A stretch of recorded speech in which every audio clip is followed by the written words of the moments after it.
Hello guys, welcome to RT vlogs. ఈరోజు మనం అయితే పేరుపాలెం బీచ్కి వెళ్తున్నాం.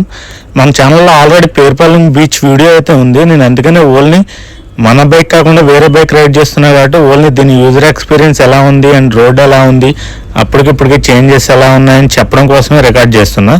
నేనైతే జంగారెడ్డిగూడెం నుంచి డైరెక్ట్ పేరుపాలెం వెళ్తున్నా. నేను వెళ్ళే రూట్ వచ్చి Bainagudem to Tadepalligudem, Tadepalligudem to Pentapadu to Bhimavaram to direct Perupalem. ఇప్పుడు మీరు చూసేది వచ్చి మన బైనగూడెం టు కోయిలగూడెం రోడ్డు. ఈ రోడ్లో మ్యాక్సిమం ఎంత స్పీడ్ వెళ్తుంది ఏంటి అనేది అయితే టెస్ట్ చేస్తున్నా R15ని. నాకైతే చాలా థ్రిల్లింగ్గా ఉంది. మనకి 100 అబౌవ్ క్రాస్ అవ్వగానే ఇందులో VVA టెక్నాలజీ అనేది ఆన్ అవుతుంది కదా, అది ఇందులో చాలా బెటర్ ఆప్షన్. కానీ దీని రైడింగ్ పొజిషన్ మన హంటర్తో పోల్చుకుంటే చాలా డిఫరెంట్ ఉంది. నేను ఎందుకని హంటర్తో పోల్చుతున్నా అంటే నేను ఎక్కువ హంటర్ని డ్రైవ్ చేస్తాను కదా, మన బండి హంటర్. దానికి దీనికి ఏం డిఫరెన్స్ ఉంది, రైడింగ్ ఎలా ఉంది, గేర్ పర్ఫార్మెన్స్ ఎలా ఉంది, ఒకసారి శాంపిల్స్ చూద్దామని చెప్పి వీడియో అయితే రికార్డ్ చేయడం జరిగింది. మన హంటర్తో పోల్చుకుంటే దీని రైడింగ్ పొజిషన్ అయితే డిఫరెంట్ ఉంది, తెలిసిందే కదా. ఇది స్పోర్ట్స్ వేరియంట్, మనదేమో డైలీ కమ్యూనిటీకి యూజ్ అయ్యే వెహికల్. రెండింటికి చాలా డిఫరెన్స్ ఉంది. కానీ గేర్లో పర్ఫార్మెన్స్ అయితే చాలా బాగుంది. మన దాని మీద పవర్ ఎక్కువైతే ఉంది కానీ టార్క్ తక్కువ. ఫస్ట్ గేర్స్లో మన హంటర్ ఇచ్చినంత పర్ఫార్మెన్స్ అయితే లేదు. హంటర్ అనేది చాలా ఫస్ట్ అండ్ సెకండ్ థర్డ్ గేర్లో దాని పర్ఫార్మెన్స్ టార్క్ ఎక్కువ ఉండడం వల్ల చాలా బాగుంటుంది. బట్ ఇది పవర్ ఎక్కువ ఉండే మిషన్ కాబట్టి దీంట్లో అయితే పవర్ ఎక్కువగా అనిపిస్తుంది టార్క్ కన్నా. కానీ రైడింగ్ పొజిషన్ కొంచెం డిఫరెంట్గా అనిపిస్తుంది హంటర్ అలవాటు అయ్యి. But very good vehicle. మనమైతే కంపల్సరీ మనం దీన్ని ఆ బడ్జెట్లో గుడ్ వెహికల్ అని చెప్పొచ్చు. మనకి ఇది కూడా మనకి 2 lakhs చేంజ్ అయితే పడుతుంది. మొన్న రీసెంట్గా కొత్త R15 అయితే తీసుకున్నాడు మా ఫ్రెండ్, దాని రివ్యూ కూడా చేస్తాను. నాకు అప్రాక్స్ ఇది 2,22,000 చేంజ్ పడింది అని చెప్పాడు. మన హంటర్ వచ్చి మనకి 2,04,000 పడింది 1 year బ్యాక్ మనం తీసుకున్నప్పుడు. మేబీ పెరిగితే ఇంక 5,000-6,000 పెరగచ్చు. దానికి దీనికి వేరియేషన్ అయితే పెద్దగా లేదు. ప్రైస్లో ఒక 10 to 15K డిఫరెన్స్ మాత్రమే ఉంది. అండ్ ఇంకో మేజర్ విషయం ఏంటంటే అది 350cc ఇంజను, ఇది 150cc ఇంజను. దాంట్లో మన హంటర్లో ఏంటంటే మెయిన్ టార్క్ అనేది చాలా ఎక్కువ ఉంటుంది. బట్ ఇందులో టార్క్ చాలా తక్కువ. అంటే తక్కువ అంటే కంపేర్ టు హంటర్తో కంపేర్ చేస్తే తక్కువ. బట్ ఈ 150ccకి అదైతే ఎనఫ్. బట్ పవర్లో అయితే దీనిదే పై చెయ్యి. మన హంటర్తో పోల్చుకుంటే దీంట్లో పవర్ అయితే చాలా ఎక్కువ ఉంటుంది. మన హంటర్ కన్నా త్వరగా ఇది 100 అబోవ్ స్పీడ్ని త్వరగా రీచ్ అవ్వగలదు. అండ్ దీని బ్రేకింగ్ కూడా చాలా బాగుంటుంది. బట్ మేము తీసుకున్నది ఒక 2 years ఓల్డ్ వెహికల్. ఇది కొంచెం మెయింటెనెన్స్ అయితే కరెక్ట్గా లేదు. బట్ ప్రాపర్గా మెయింటైన్ చేసే వెహికల్ అయితే చాలా ప్రాపర్గా ఉంటుంది. ఇది కొంచెం నాకు ఇబ్బంది అనిపించింది, అంటే బ్రేకింగ్లో కానీ క్లచ్ మూమెంట్ కానీ. బట్ కొత్త వెహికల్ని డ్రైవ్ చేస్తే ఆ ఎక్స్పీరియన్స్ వేరు. దీనికి మనం టోటల్గా చూసుకుంటే నాకైతే ఫుల్ సాటిస్ఫై.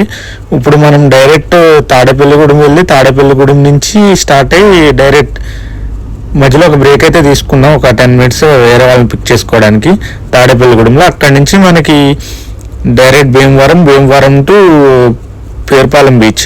ఇంతకు ముందు అయితే ఈ రోడ్స్ అయితే ఏమీ ప్రాపర్గా బిల్డ్ చేసి లేవు. రీసెంట్ డేస్లో చూసుకుంటే ఈ రోడ్స్ అన్నీ కూడా కన్స్ట్రక్షన్ చేసినట్టుగా ఉన్నారు. రోడ్స్ అయితే చాలా బాగున్నాయి, ఎక్కడ ఎటువంటి డ్యామేజెస్ లేవు. రోడ్ చాలా ప్రాపర్ నీట్గా ఉన్నాయి. నాకు జంగారెడ్డిగూడెం నుంచి అప్రాక్స్ మనకి 2.5 hours అయితే జర్నీ పట్టింది. అంటే మధ్యలో ఒక 1/2 hour మేము ఆగాం. అప్రాక్స్గా 2 hours అయితే మనం రీచ్ అయిపోవచ్చు పేరుపాలెం బీచ్కి. అండ్ నేనైతే ఇంకా లేట్ అవుతుంది అనుకున్నా, ఎందుకంటే నేను ముందు మన వీడియో చేసినప్పుడు నేను ఈ రోడ్ వీడియో అయితే షూట్ చేయలేదు, ఓన్లీ బీచ్లో షూట్ చేసా. అప్పుడు చూసుకుంటే మనకి రోడ్ చాలా దరిద్రంగా ఉంది. బట్ రీసెంట్ టైమ్స్లో ఇది మొత్తం కూడా కన్స్ట్రక్ట్ చేశారు, చాలా నీట్ అండ్ క్లీన్గా ఉంది. ఎవరన్నా ప్లాన్ చేయాలనుకుంటే పేరుపాలెం ఈ రోడ్ని అయితే సజెస్ట్ చేయండి, చాలా బాగుంది. అంటే కొత్తగా కన్స్ట్రక్ట్ చేశారు కాబట్టి రోడ్ ఎటువంటి ప్రాబ్లం లేదు. డైరెక్ట్ మీకు భీమవరం దాకా కొద్దిగా అక్కడక్కడ ప్యాచ్ వర్క్ అయితే ఉంది రోడ్డు, అది మాత్రమే ఇబ్బంది. డైరెక్ట్ మీరు భీమవరం రీచ్ అయిన తర్వాత అక్కడి నుంచి అయితే చాలా ఈజీగా ఉంటుంది రోడ్డు, మీకు పెద్దగా ప్రాబ్లం ఏమి ఉండదు. విలేజెస్ మధ్యలో నుంచి చూడడానికి వ్యూ కూడా చాలా బాగుంటుంది. నాకు మెయిన్ అనిపించింది ఏంటంటే మనకి ఇంజిన్ అయితే హంటర్తో పోల్చుకుంటే అంత హీట్ అయితే ఉండదు, ఎందుకంటే మనది ఎయిర్ అండ్ ఆయిల్ కూల్డ్ అయినా మనకి సపరేట్ కూలెంట్ ఆయిల్ ఉండదు, రేడియేటర్ ఉండదు. కానీ R15కి అలా కాదు, సపరేట్ రేడియేటర్ ఉంటుంది, కూలెంట్ ఆయిల్ ఉంటుంది. డిపెండ్స్ అపాన్ మెయింటెనెన్స్ కూడా నాకు తెలిసి 2 ఈక్వల్లోనే మెయింటెనెన్స్ ఉంటుంది, అంత డిఫరెన్స్ ఏమి ఉండదు. ప్రైజింగ్లో కూడా సేమ్, బట్ ఇంజిన్ సీసీలో మాత్రమే డిఫరెన్స్ ఉంది. కూలింగ్ అయితే ఇదే విన్నర్. కొన్ని విషయాల్లో హంటర్ బెటర్ అనిపించింది, కొన్ని విషయాల్లో నాకు R15 బెటర్ అనిపించింది. రైడింగ్ పొజిషన్ షార్ట్ డిస్టెన్స్కి ఓకే కానీ బట్ లాంగ్ డిస్టెన్స్కి అయితే ఈ పొజిషన్ సజెస్టబుల్ కాదు. ఎక్కువ లాంగ్ డిస్టెన్స్ మనం డ్రైవ్ చేయలేం. మనం ఆంధ్ర టు హైదరాబాద్ అయితే హంటర్ని వేసుకొచ్చేస్తాం ఎటువంటి ఇబ్బంది లేకుండా కంఫర్టబుల్గా డ్రైవ్ చేసుకుంటూ. బట్ అదే R15 తీసుకురావాలంటే కన్ఫర్మ్ బ్యాక్ పెయిన్ అయితే వస్తుంది, అది గుర్తుపెట్టుకోండి. బట్ పవర్ విన్నర్ అయితే ఇదే. కొన్ని విషయాలు హంటర్ నచ్చినాయి, కొన్ని విషయాలు R15 నచ్చినాయి. ప్రతి బైక్ కూడా ప్రాపర్గా అన్నిటిని సాటిస్ఫై చేయలేదు కస్టమర్కి, అదొకటి గుర్తుపెట్టుకోండి. నాకు పవర్ పరంగా అయితే R15 నచ్చింది, కానీ టార్క్ పరంగా నాకు హంటర్ ఇష్టం. మెయిన్ నేను హంటర్కి వెళ్ళడానికి రీజన్ 350cc ఇంజన్, దీనికన్నా డ్యూరబిలిటీ ఎక్కువ ఉంటుంది. బట్ ఇదేంటంటే R15 ఫియరింగ్స్ ఎక్కువ రావడం వల్ల నేను భయపడ్డా తీసుకోవడానికి. ఈ ఫియరింగ్స్ వల్ల ఏమవుతుందంటే ఎప్పుడైనా యాక్సిడెంటల్గా డ్యామేజ్ అయినప్పుడు పడ్డప్పుడు ఫియరింగ్స్ ఎక్కువ డ్యామేజ్ అయ్యే ఛాన్సెస్ ఉంటుంది. దానివల్ల ఏంటంటే మనకి షోరూంలో ప్రైజెస్ కూడా ఎక్కువ ఉంటుంది, మళ్ళీ దాన్ని మనం రీబిల్డ్ చేయడానికి కొంచెం ఇబ్బంది పడతాం. అదొక మెయిన్ ప్రాబ్లం, అది తప్ప మిగిలింది ఏమీ లేదు. అండ్ సీసీ ఎక్కువ అండ్ మెయింటెనెన్స్ కూడా రెండు ఈక్వలే. బట్ దీనికి కూలెంట్ ఆయిల్ ఇవి ఉంటే మన దానికి ఉండవు. నాకు మెయిన్ తీసుకోవడానికి పవర్ కన్నా టార్క్ ఎక్కువ అని చెప్పి నేను తీసుకున్నా. ఇదే సెగ్మెంట్లో మనకి ఇంకో 150cc 2 lakhs లోపు చూసుకుంటే MT-15 ఉంది, దాన్ని కూడా డ్రైవ్ చేసి దాంట్లో నాకు బెస్ట్ ఆప్షన్స్ ఏమనిపించాయి, ఇదేమనిపించాయి అని కూడా చెప్తాను. అండ్ ఇంకో విషయం వచ్చి మనకి మైలేజ్ మనకి హంటర్ వచ్చి సిటీలో అయితే 35-34 ఇస్తుంది. నేను ఆల్రెడీ క్యాలిక్యులేట్ చేస్తా. హైవేలో అయితే 38 or 39 ఇస్తుంది. బట్ R15 అలా కాదు. R15 మైలేజ్లో కూడా R15 బెటర్. మనకి 45 to 50 మధ్యలో అయితే ఈజీగా మనకి మైలేజ్ ఇస్తుంది, అందులో ఎటువంటి డౌట్ ఉండదు. బట్ మనకి హంటర్ అలా కాదు.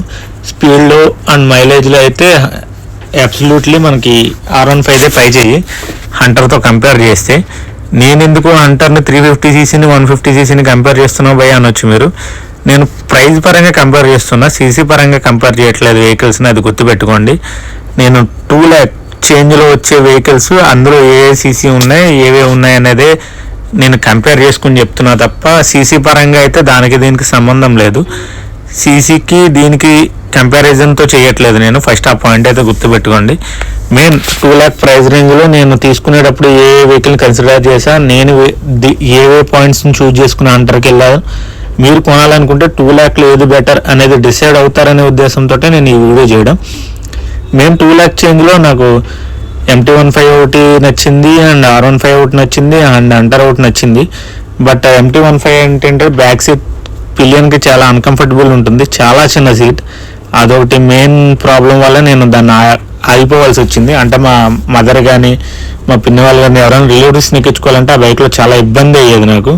నేను దాన్ని టెస్ట్ డ్రైవ్ చేశాను, నాకు నచ్చలేదు. తర్వాత R15కి వెళ్ళా, R15 కూడా టెస్ట్ డ్రైవ్ చేశాను. నాకు సిట్టింగ్ పొజిషన్ నచ్చింది కానీ అది కూడా బ్యాక్ సీట్ ప్రాబ్లం. మనం సింగిల్గా రైడ్ చేసుకోవడానికి కాలేజీ రైడ్స్కి అయితే ఓకే, కానీ ఫ్యామిలీతో ట్రావెల్ చేయడానికి ఆ బండి నాట్ సూటబుల్. నేను ఇంకా ప్రైస్ రేంజ్లో ఏది ఉంది నాకు నచ్చేటట్టుగా చూసినప్పుడు నాకు హంటర్ 350 ఒకటి కనపడింది. దీన్ని కూడా నేను టెస్ట్ డ్రైవ్ చేసినప్పుడు నాకు సీట్ అయితే చాలా కంఫర్టబుల్గా అనిపించింది. అండ్ లాంగ్ సీట్, మీకు హైట్ కూడా తక్కువ అండ్ క్లాసిక్ 350తో పోల్చుకుంటే మనకి వెయిట్ కూడా తక్కువ.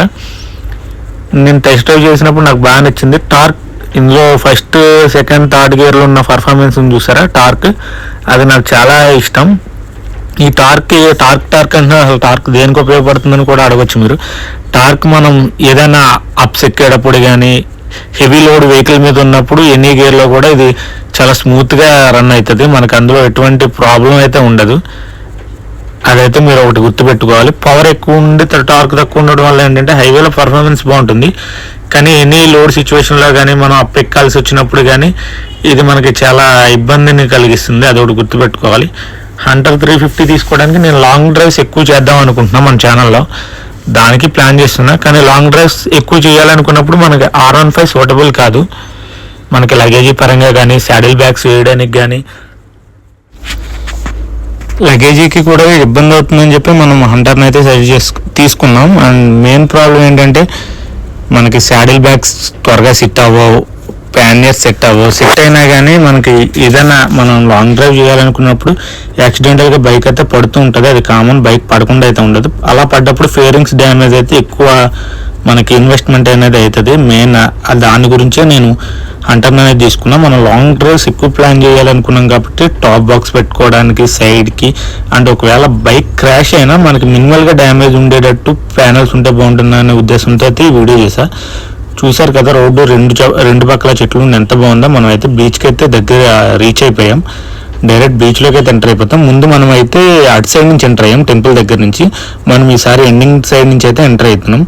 డైరెక్ట్ బీచ్లోకి అయితే ఎంటర్ అయిపోయాం. చూసారు కదా, మీకు కంపారిజన్ MT-15 కూడా కలిపి నేనైతే వీడియో చేస్తాను.